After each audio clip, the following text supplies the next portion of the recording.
On the evening of October 11th, 1973, in Pascagoula, Mississippi, an event occurred that would place Calvin Parker and Charles Hickson at the center of one of the most famous alleged alien abduction cases in UFO history. What they claim to have experienced has been both celebrated and scrutinized, sparking debates on the existence of extraterrestrial life and the reliability of witness testimonies. This video delves into their encounter, its investigation, public reaction, and the lasting impact on both men and the broader discourse on UFOs. Near the banks of the Pascagoula River near Pascagoula, Mississippi, Charles Hickson, 42, a shipyard worker, and Calvin Parker, 19, his teenage co-worker, were fishing off a pier. Hickson and Parker heard a strange whirring sound accompanied by blue lights. They looked up to see an oval-shaped object approximately 30 to 40 feet across, hovering above the water.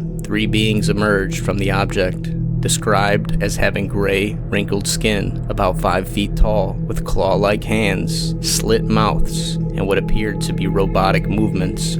These entities floated rather than walked. Both men claimed to be paralyzed and were taken aboard the craft. Inside, they experienced what they described as medical examination by a large eye-like device that seemed to rotate around them, probing them with its light beams. After the examination, they were returned to the riverbank. The craft then ascended and disappeared at high speed. Shaken by the experience, Hickson and Parker reported the incident to the local sheriff's office, where they gave detailed accounts.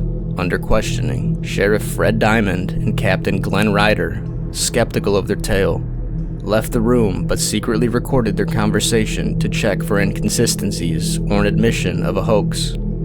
Instead, they heard genuine fear and confusion. The story broke out nationally, quickly drawing attention from UFO researchers, the media, and skeptics alike. A prominent UFO investigator assessed their claims as credible after interviewing them. Both men were subjected to lie detector tests, which they passed, suggesting they believed in their own accounts. The case was highlighted in newspapers, on television, and in books, making Pascagoula a focal point for UFO enthusiasts. Hickson became more vocal about the event. He remained consistent about his narrative over the years, even authoring a book called UFO Contact at Pascagoula. Initially, Parker was reticent, suffering from the trauma of the experience. He avoided publicity, but later shared his story more openly, especially after a stroke in 2010, which pushed him to document his experiences in Pascagoula.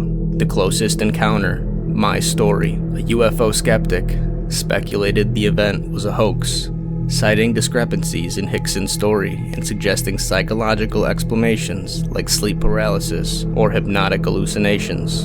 A noted investigator proposed that the experience might have been a walking dream state, with Parker's corroboration possibly due to suggestion. There were reports from others in the vicinity who claimed to see unusual lights in the sky around the same time, which some interpret as supporting the abduction narrative. Maria Blair, who came forward years later, claimed to have witnessed the abduction from across the river, adding a new layer to the story. The incident has contributed significantly to UFO lore, influencing popular culture and being referenced in films, books, and discussions on extraterrestrial life. A historical marker was placed in Pascagoula in 2019, recognizing the event as part of the town's history, which speaks to its impact on local identity. For Parker and Hickson, the encounter had profound effects. Hickson embraced the role of a public figure in the UFO community, while Parker struggled with the psychological aftermath, eventually seeking to set the record straight through his own narrative.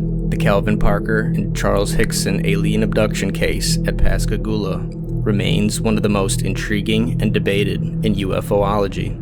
While skeptics have offered alternative explanations, the consistency of the men's stories, their emotional responses, and the polygraph results have convinced many of the encounter's authenticity. This case encapsulates the human fascination with the unknown, the quest for truth about our place in the universe, and the challenge of interpreting extraordinary personal experiences. Whether one accepts their tale as fact or fiction, The Pascagoula incident underscores the enduring interest in UFOs and the complex dynamics between personal testimony, scientific inquiry, and cultural myth-making.